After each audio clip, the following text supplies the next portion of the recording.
علیکم ورحمۃ اللہ وبرکاتہ۔ اعوذ باللہ من الشیطان الرجیم، بسم اللہ الرحمن الرحیم، الحمدللہ رب العالمین۔ ہمارے تکبر کا جو موضوع چل رہا ہے اس میں دوسری فصل ہے تکبر کا اصلی سبب۔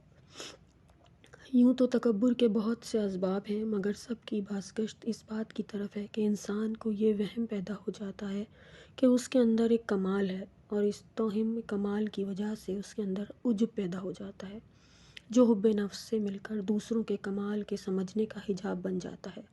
اور وہ شخص دوسروں کو اپنے سے ناقص سمجھنے لگتا ہے، اور یہی چیز ترفع قلبی یا ظاہری کا سبب بن جاتی ہے۔ مثلاً علماء عرفان کے اندر کبھی ایسا ہو جاتا ہے کہ کوئی شخص اپنے کو اہل معرف اور شہود سمجھنے لگ جاتا ہے، اور اصحاب قلوب میں سے اپنے کو شمار کرنے لگتا ہے، اور دوسروں پر اپنا بڑک پن ظاہر کرتا ہے۔ حکماء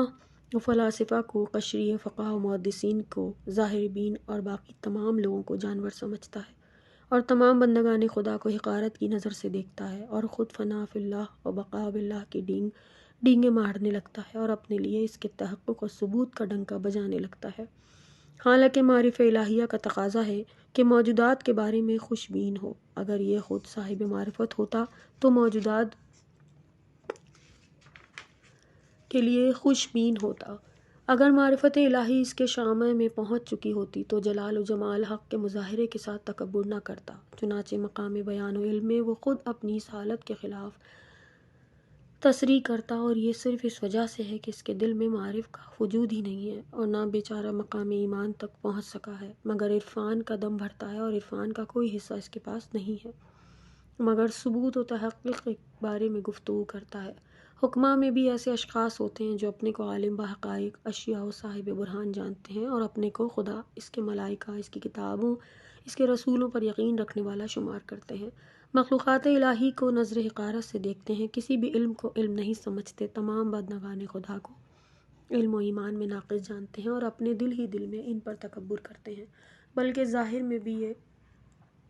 لوگوں کے ساتھ نخوت و تکبر کا برتاؤ کرتے ہیں۔ حالانکہ مقام ربوبیت کا علم اور ممکن کا احتیاج اس کے برخلاف کا متقاضی ہے، اور حکیم دراصل وہی ہوتا ہے جو مبدد و معاد کا علم رکھنے کی وجہ سے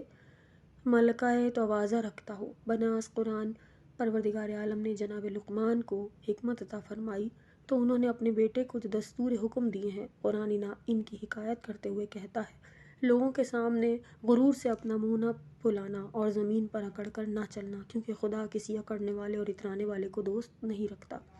دعوے داران ارشاد تصوف اور مدیحان تہذیب باطن کے اندر بھی ایسے اشخاص پیدا ہو جاتے ہیں جو لوگوں کے ساتھ متکبرانہ برتاؤ کرتے ہیں، اور علماء و فقہاء اور ان کے ماننے والوں کے بارے میں بدبین ہوتے ہیں۔ حکماء اور علماء پر طعن و طنز کرتے ہیں، اور اپنے ماننے والوں کے علاوہ سبھی کو اہل ہلاکت سمجھتے ہیں۔ چونکہ ان کا دامن علم سے خالی ہے، اس لیے علوم کو راستے کا کانٹا خیال کرتے ہیں، اور اہل علم کو سالکین کے راستے کا شیطان جانتے ہیں۔ حالانکہ وہ اپنے لیے جس مقام کے مدعی ہیں، اس کا تقاضا اس کے برخلاف کا ہے،